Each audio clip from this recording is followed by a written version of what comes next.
Santa, can you copy this and put it after reticent?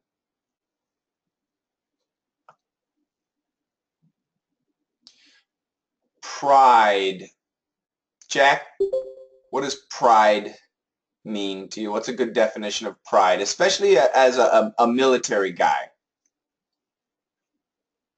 I think is a feeling of self-respect and protect their honor and their homeland and their families. I love it. I think it's great. A sense of self-respect.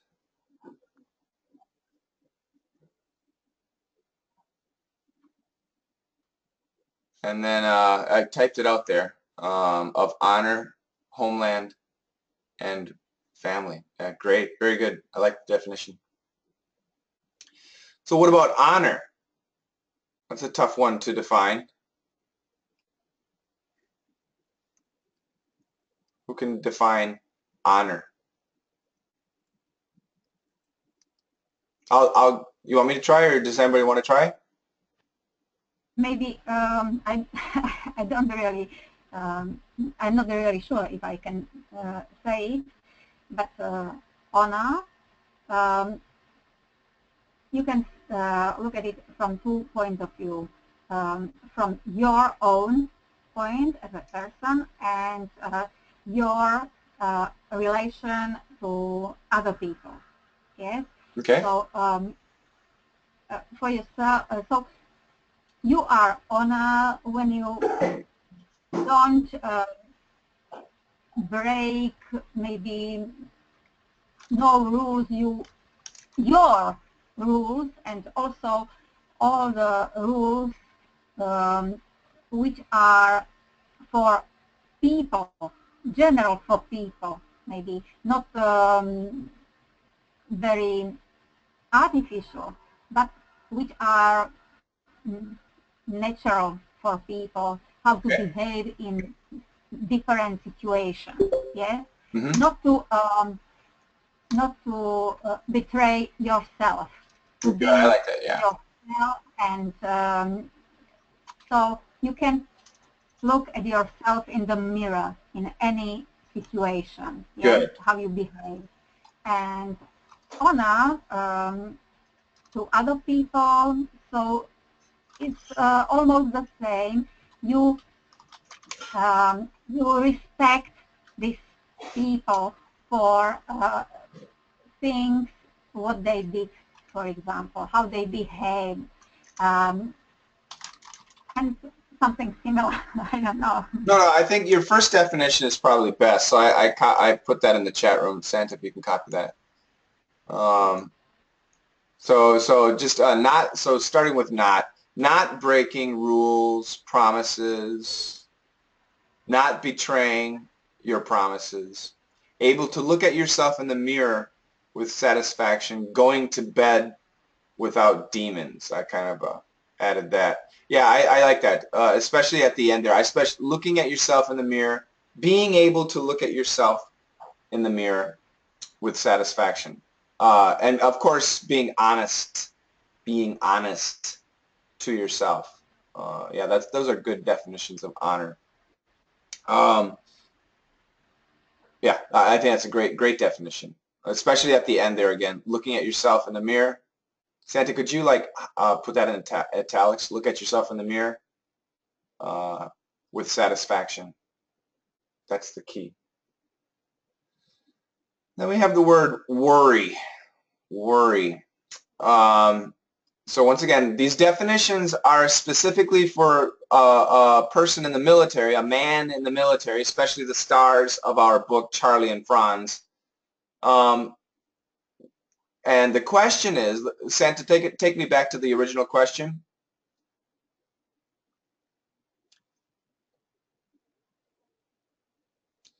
So why did all these guys volunteered to be pilots?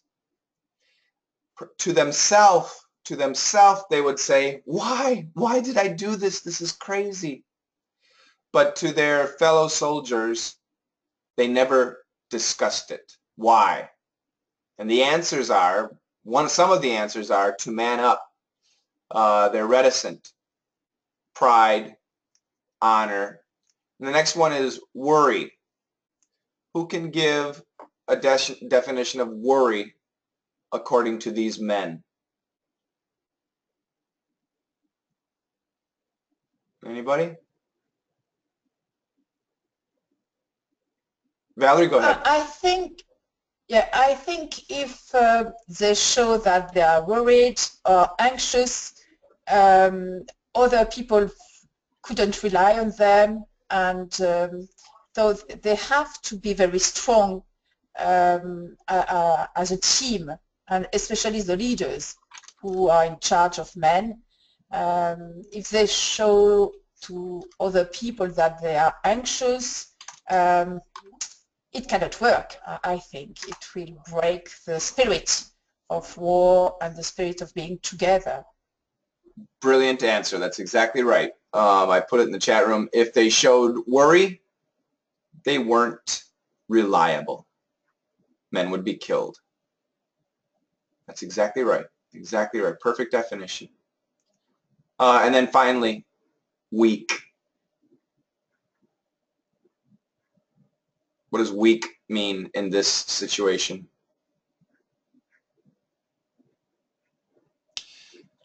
I'll put in the chat room, I'll spell out a word. If anybody can finish the word, you win Santa's favor, Santa Claus. Weak, showing emotions, no, that's going to go to worry. I'm giving you a hint, one letter at a time. So far the word begins with OU. I'm giving you more hints. Outed? No, no. Anybody else? Maybe if they show the worrying, so they don't belong to this group. Yes, so what's the word I'm typing? Can you see the word? Outed, so they are out of the group, maybe. Oh, there's a word that the book used. OUTCA. Outcomes. No, not outcome, no. OUTCA. Outcast? Yes, outcast. That's right. And that's right, Eva, your definition was right. If they showed weakness or if they displayed weakness, they would become an outcast. So, once again, Sandra, to type this out, if they showed weakness, they would become an outcast. Okay, and as Valerie was talking about, these guys were groups, they were teams. That's impossible. So, to talk about weakness just for a second, how did they show strength? So, in order to combat weakness,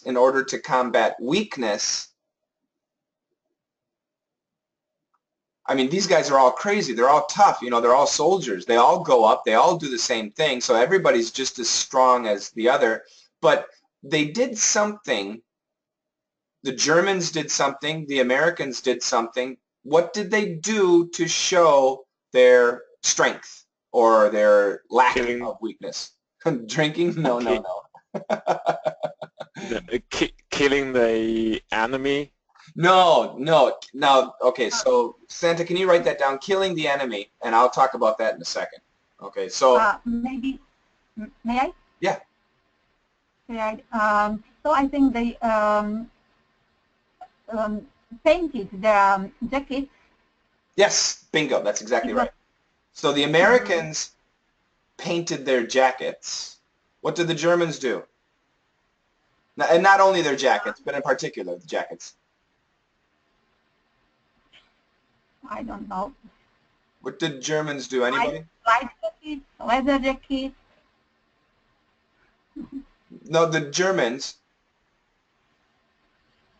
So they carved something on the rudder. Yes, that they painted. Well, we can make it simple. They painted their planes.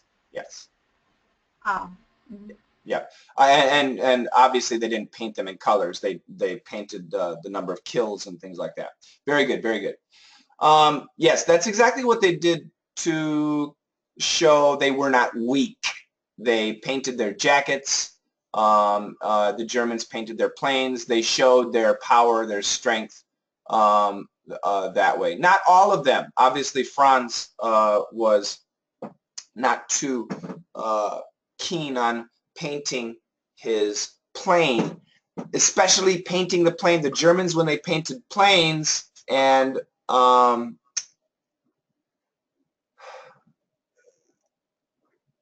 the idea was they shot down American enemy, whether it was American or British or whoever planes. Let me switch to what Jack said. Killing the enemy. Killing the enemy. Is that something these pilots took pride in? Did the pilots take pride in killing the enemy? We talked a little bit about this 2 weeks ago. Yes, they didn't mention killing the enemy, but they counted their victories. They called it victory. Very good. That's what the Germans did. And the Americans, I think, were about the same way. So did they try to kill the enemy? We'll talk about the German pilots. Did they try to kill the enemy? They wanted to destroy the plane. Yes. So what? So this is very interesting. If the Germans shot down an American plane or jet in Germany, what would many of them do after they shot down a jet? What would many of the German pilots do?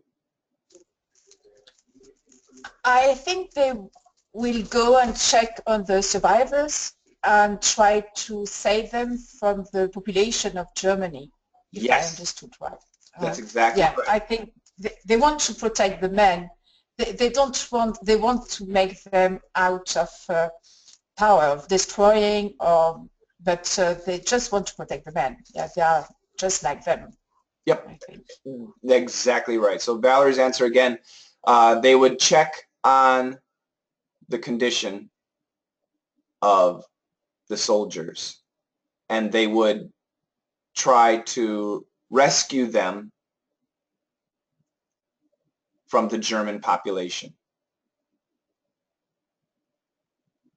in order to protect them. Yeah, the German population, the Nazi party would of course kill them, but the pilots had this, once again, this is the code of honor, this respect. It was a job, and this is what, as I was reading the book, this is what I was really started feeling, especially the last section of the book. This was simply a job, a horrible job, an absolutely horrible job that you would want no one to have, but it was a job. And these men had a job, and they would do the best of their ability to do a good job. But their job was not killing the enemy. Their job was destroying the enemy's ability to destroy each other, if that makes sense. Very good, very good. I think, Jack, have you read the story? Yes. How far did you get? Chapter 18. Chapter 18. So you're just behind me. I'm looking here. I got to open up my phone. I was last listening to it on my phone.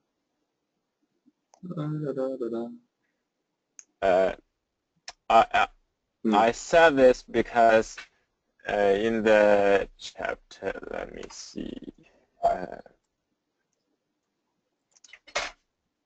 In the chapter 17, there's a sentence that it says, but Franz now realized it also represented a man's success at his most corrupted service to the world, his prowess at killing other men. So and did he, right, but was that his philosophy? No, so I think the other Germany soldiers maybe agree with that philosophy, but not the French. Okay, that's a very good point, Franz. We're specifically talking about Charlie and Franz, and they really do have the respectable honor. But yes, and this other soldiers, other Americans wanted to kill Nazis. Other German soldiers wanted to kill Americans. There's no question about that. And that's the difference here. And I have to be careful. Elite soldiers and I'll call them ground soldiers. And it's not just that, but elite soldiers and ground soldiers. What I mean is soldiers affected by propaganda wanted to kill. Soldiers doing their job did not need to kill. So what Jack was saying, yeah, Jack paraphrased a section in the book where killing was very a good thing, a way to keep score. But Franz and Charlie seem to have a different philosophy. So I'll call, and we know these people, everybody. You know them. You can look at, let's talk about soccer. And some people blindly love their team. Whatever happens, their team is the greatest in the world. And that's a bit of propaganda. That's a bit of nationalism. And that's okay. It's fun. Games are harmless. But when it comes to war, that can be very dangerous and very scary. But maybe it's very necessary at the same time. But then you have the professional soldier. The professional soldier only does what is necessary to limit danger. In the case of pilots, once the plane does not function, their job is done. There's no need to further kill the pilot or the crew. They have an interesting job. I think the same might be the same for tanks, T-A-N-K-S. A tanker, once a tank has been disabled, I really doubt any soldier would want to kill the crew of the tank. Of course, some might, but most wouldn't. The same thing with infantry. if I were an infantry soldier and I was shooting a German and I shot his arm or I shot his leg or something and he was unable to fight, my job is done. There's no need to kill him. And I think that's the professional soldier, the honorable soldier. Soldiers with honor would not need to do the kill. But propagandists want to kill. They want the population gone. They want the enemy completely destroyed. And there's no honor in that. That's what the book is also teaching us. These guys were professional soldiers who had a code of honor. And I think it's a horrible thing, but a very respectable thing. Any comments on what I'm saying? I'm talking too much today.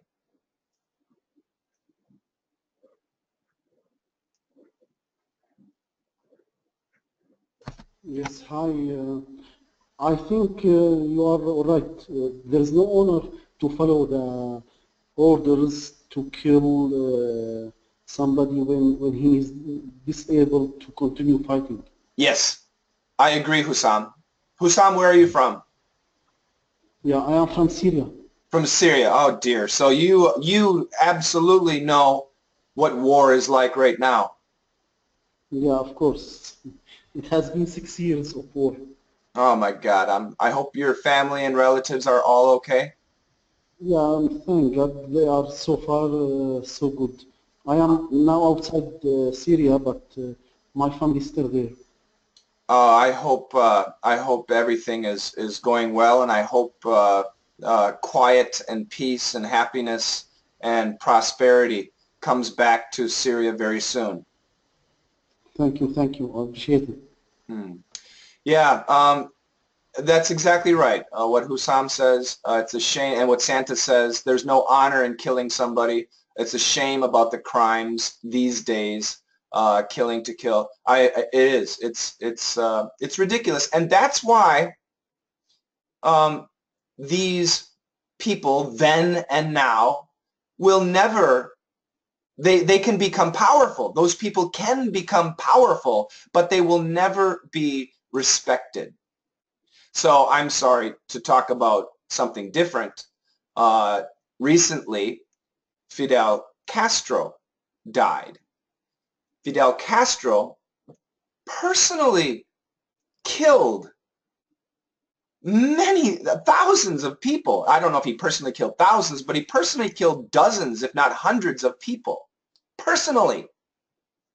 And we have the American president, insane Obama, and the Canadian president, the whatever his name is, Faco. I'm sorry to be political, but they're honoring him as a great leader, and it's just insane. So, yeah, Trudeau, that's right. So it's very bizarre, and any respect, a lot of respect that people had for Obama and Trudeau kind of disappeared simply because there is no honor in somebody so dark. They can try to live a cleaner life and do their best and blah, blah, blah, but still there is no honor. They cannot be praised. Anyway, sorry to be political. Yeah, it's a very important thing people need to accept and recognize.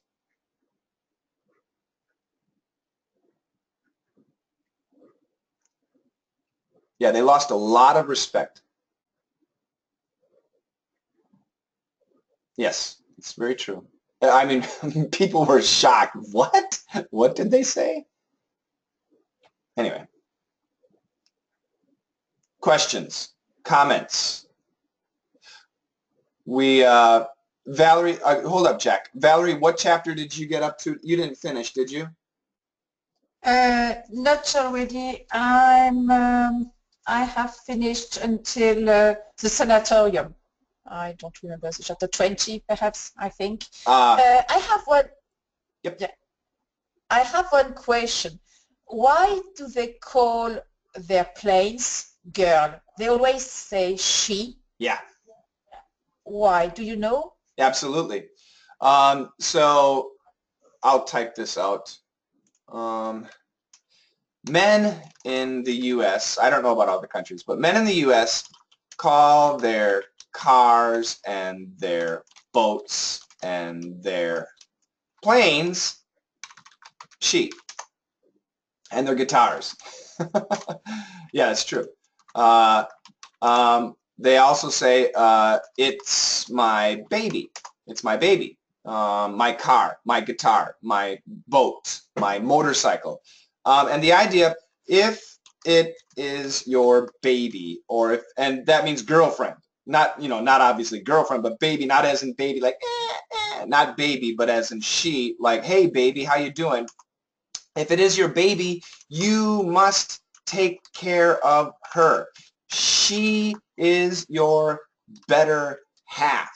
She is the reason you look good.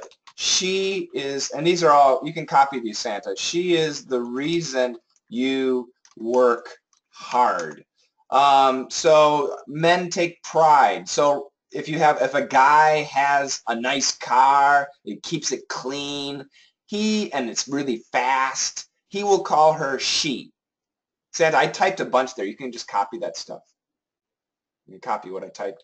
He'll call her she because that's his baby, as in he loves her. She's very special to him, and he will do his best to take care of her. If she looks good, he looks good. If she is fast, he is fast. This is the idea. So that's why these planes were their babies. And once again, not as an baby, but as in kind of like a girlfriend type baby. Does that make sense, Valerie? Definitely, I didn't know that, so it's good to know. Yep. Thanks. Very common in America. You'll hear it a lot. She, ba-da-da-da-da-da-da-da. Yeah, I'm also right up into chapter 20, almost done. We'll finish this book in 2 weeks. This is the longest book we have ever done for our book club, and I'm glad we did. It's most of the story, the past few chapters have taken place right before Christmas. Now we're into January, February in World War II. So we're a little bit, but basically we're at the same time frame. So it's kind of interesting, especially for me, probably for Eva and Valerie, because you are in Europe, Alexander too. You know the weather, the brutal cold. Hussam is not too far away. Jack, where in China? Jack, you're from China? Yeah, Where in China? I can feel the cold. Beijing. Oh yes, Beijing can definitely feel the cold. Yeah. Yeah, definitely. World War II was a horrible thing, but this book is allowing us to respect the professional soldiers. So what do you think? Eva, go ahead. Tell me something. Yeah, I mean, this is a powerful book. Yes, I wrote something, one of my thoughts about this book. You can see there, and I would like to ask you. Oh, where is it? Did you put it in you the... or someone else, what do they think about this situation? What I wrote about. Can I read it? You can. Where did you write it? I don't see it. No, it's on the screen. I send it to Santa. This section here. Yes.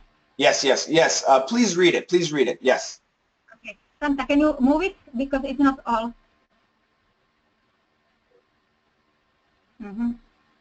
Yes, that is. Thank you.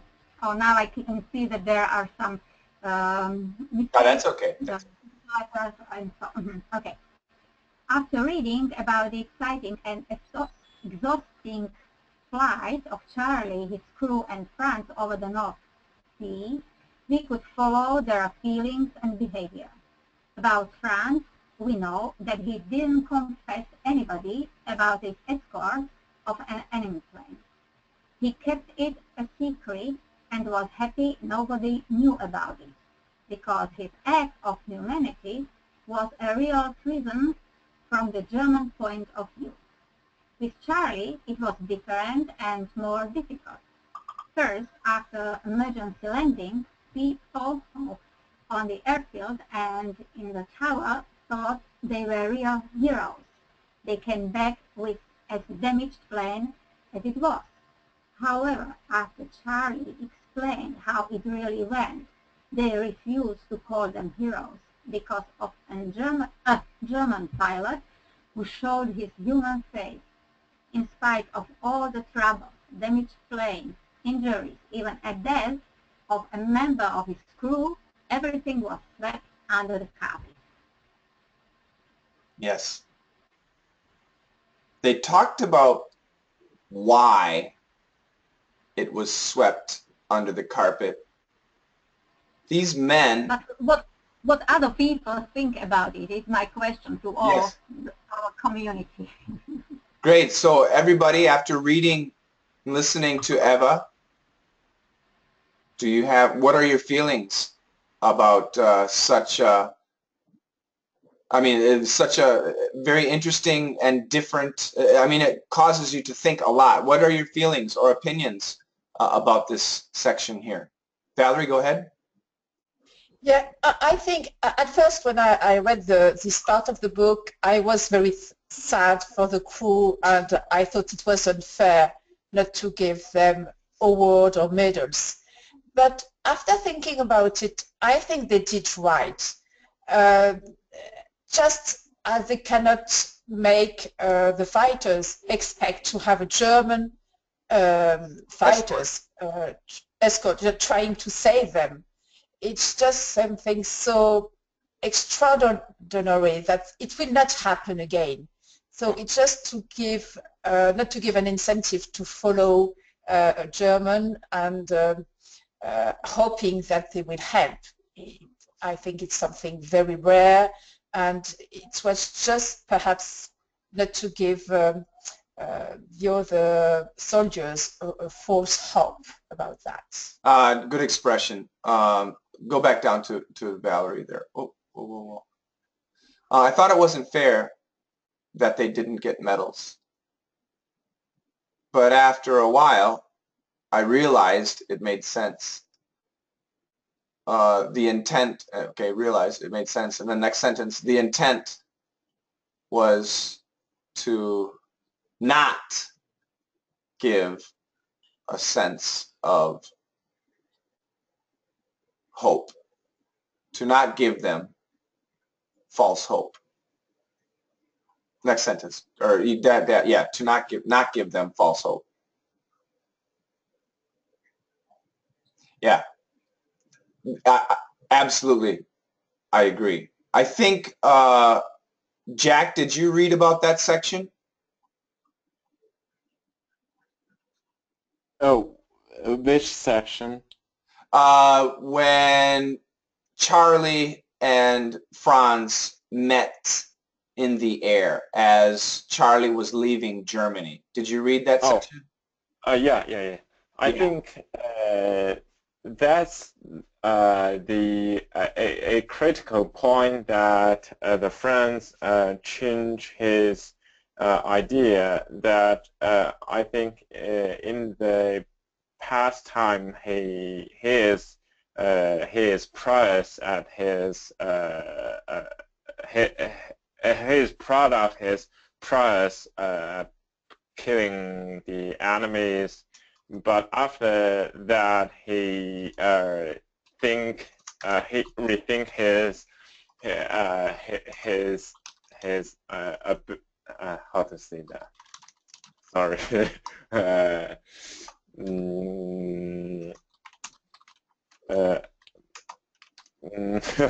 That's okay. Sorry. I'm typing down on the side. So he had been proud of his progress of, they don't say killing, Jack. You got to stop that word, of downing targets. But after that point, he changed and he focused on what? Not downing targets. The chivalry spirit? Yeah. Oh, great. Is it chivalrous?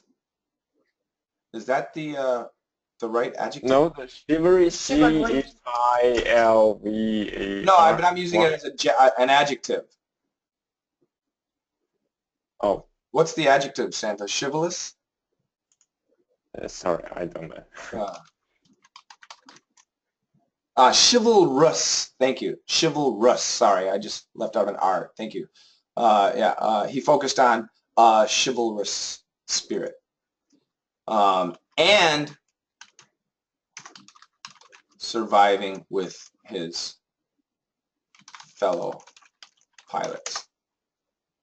You can copy all that stuff down. But after that point, he changed and he focused on a chivalrous spirit and surviving with his fellow pilots. Yeah, great.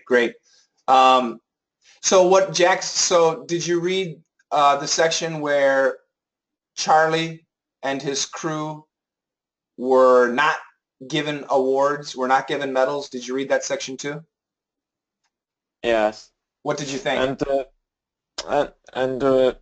When I read this novel, I think I remind a concept that the Hannah Arendt says the banality of evil. I'm looking it up. So it's the decision what you choose and what you want to be.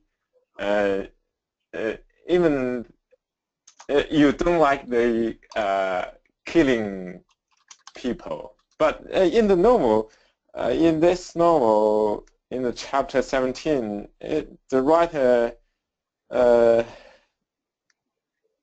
says the Franz used to be proud of his prowess at killing other men. Not killing though, not killing, downing. No, it's true. I wish I had the book. I don't have the book. Can you read it to me, that section? Yeah, in this chapter 17. But Franz now realized it also represented a man's success at his most corrupted service to the world, his prowess at killing other men. But he's talking about war in general, not him personally.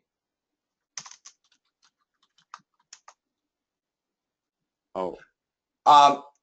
And once again, I wish I'm gonna listen to that again, chapter 17. I wanna, because I don't recall that. I do know that Franz did not actually, Franz really never had the intention of killing soldiers, pilots. But I need to listen. I want to listen to that again. So I don't have the book. I only have the audio book, and now I'm really curious. I'll see if I can find a copy, at least of chapter 17, because I'm curious about that. Okay. Oh, I sent it to the chat room.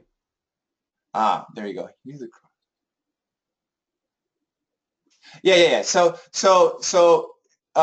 he says he knew the cross stood for bravery, and they're talking about the what's the name of the cross? The Iron Cross, the Red Cross, what? Anyway, it's a medal in Germany. But Franz now realized it also represented a man's success. Okay, so not his success, but any man's success at killing. And once again, Franz did not measure his success at killing other men. That was not his success. But he knew that the cross was a symbol for many people of killing men. But it wasn't to him. It wasn't killing men. It was destroying machines. It wasn't about life. It was about machine. Jack, do you understand the difference there? Yeah, I understand. Maybe I misunderstand the writers. Yeah, yes, I think you did, but it's an easy thing to misunderstand. In the beginning of the book, Franz's first commander, I can't remember his name, whenever he shot down a plane, other guys would make a mark on the plane, but his commander never did, because he didn't want to think about the lives lost. He only wanted to do his job. And then Franz said, yeah, me too. So in the beginning, Franz never, painted his plane. He never painted his plane. Eventually he changed. He started to paint his plane because he needed respect. And if he painted his plane and he got, 20 kills or 40 kills or whatever it was, they called them kills, but he didn't think of it as a kill, then he would get the cross, and then he could become a commander, and then he didn't have to fly as much. It would be much safer. This was the idea. He started marking his victories in order to reduce his risk of being killed. Does that make sense? Yeah. Yeah, yeah. And that's why I say this is a very kind of tricky book, even especially for Americans, because as the author, when he started the book, he said, I was not interested in writing a book about Nazis. I hated Nazis. All Nazis needed to die, and all Germans were Nazis. But then, upon doing his research, his eyes were opened, and he realized, oh my God, actually, yeah, the Nazis were themselves cruel, but the Nazis actually were not the majority of Germans. And many of the German soldiers were not Nazis. They were just doing a job. If they didn't do their job, they would be killed. So for many of the German soldiers, the choice was kill or be killed. That was the only choice for German soldiers. Nazis were truly bad, but most of the soldiers were not Nazis, but the Nazis controlled the soldiers, and the Nazis said, kill or be killed. And this was, this changed the author's opinion about Germany and Germans. Not about Nazis, but about Germany and Germans. And then and of course, the protagonist, the hero of the story, is, in fact, a German pilot, Franz. But we must remember, Franz, although he was a German pilot, was not a Nazi.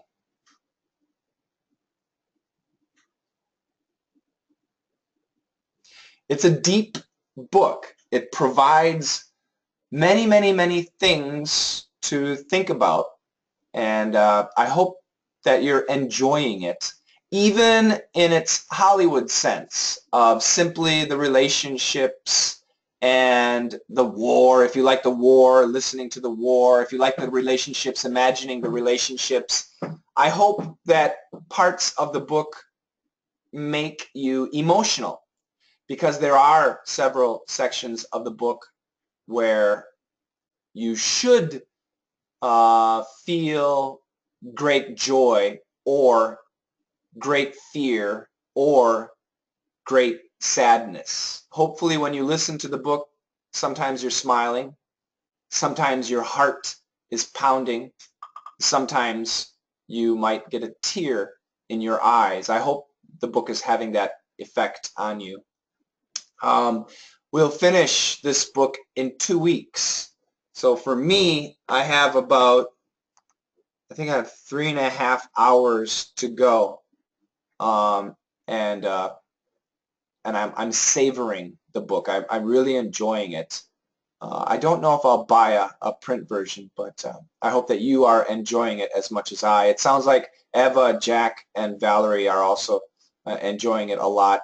Alex, I think you do not have it. I'm guessing, Hussam, I don't know if you have it, but I hope that you're enjoying our discussion of this book. Santa, can you show the book again at the top? A Higher Call. Fantastic book.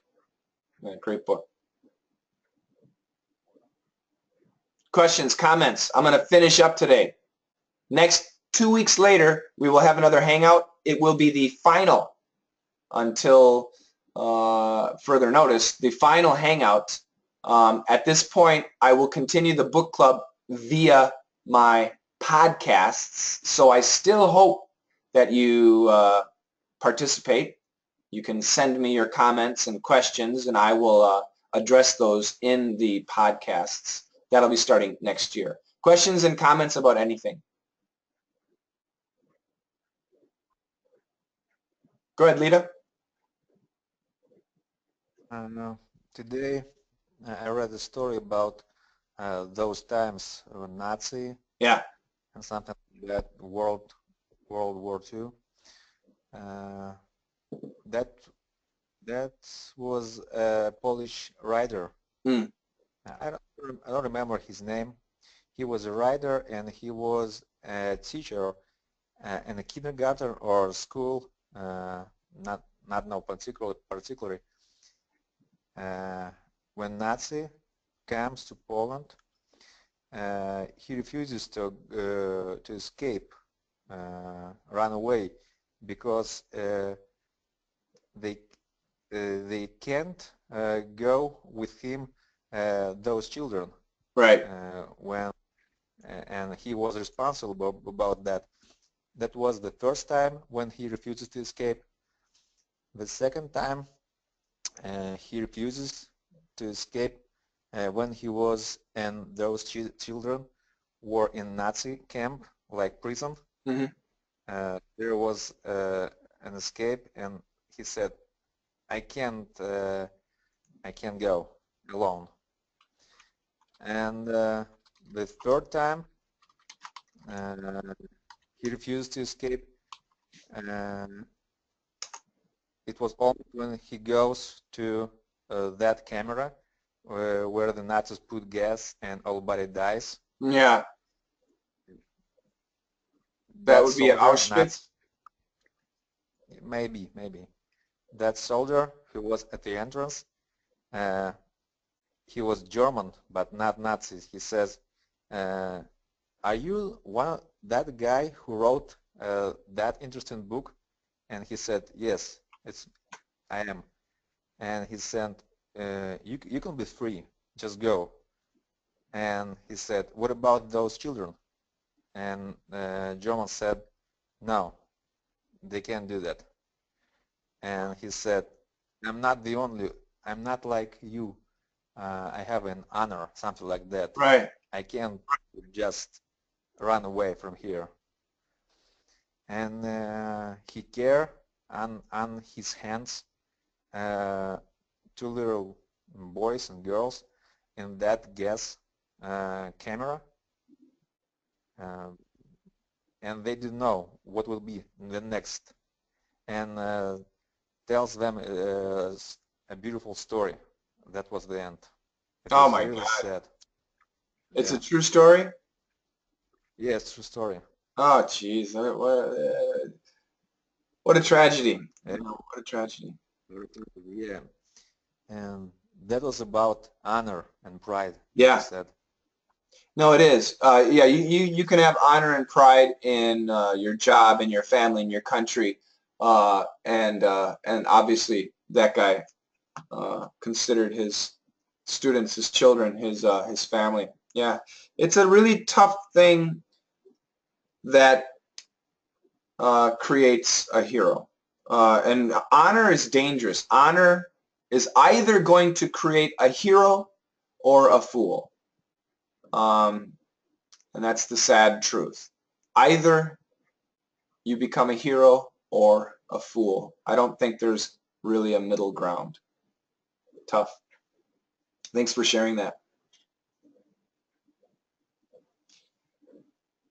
Thank you very much, guys. Next week, I'll take your opinion, or 2 weeks later, I'll take your opinions on the book. I'll ask you about your favorite section, your general impression, and this will be a good time of year to finish such a terrible story, but I think the story has a happy ending, so it'll be very nice to end the year on a very positive story.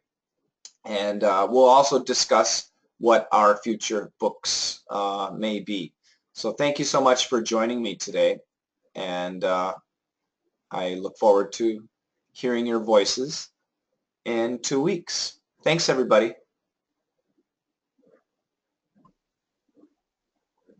Bye-bye. Bye-bye. Thank you very much. Have a nice time. Thank you. Goodbye. Thank you. Thank Hi, you. Coach. I have one question. Sure, Jack. Yeah, I read a novel written by Sir Most Mom. He's a British writer. He writes that the people that they want to heaven, but the American that they want to Paris. So in that novel, after the World War I, the Americans thought the Paris is a high-level life. So I don't know what Americans think about the Paris now. Yeah, it's funny. We had that question come up a few days ago too. Yeah, the image of Paris, especially since World War II through the 20th century, the image of Paris was fantastic. It was a cultural mecca. But I think the image of Paris has conflicting views too. Some people, although they love Paris, the culture, the food, the fashion, the merchandise and everything, it's surprising the socialist nature of Paris is confusing to many Americans. So there's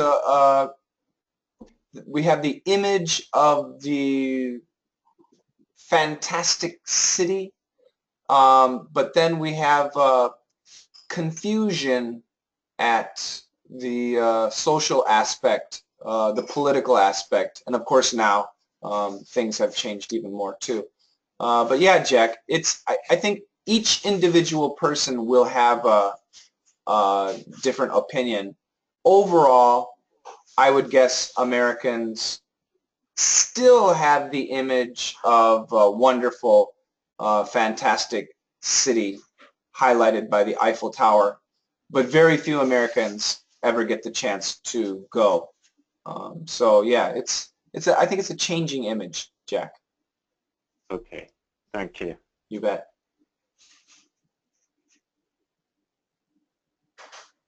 Thanks, everybody. Have a great one, and I will see you in 2 weeks. Thank you. Okay, bye everyone. Bye-bye.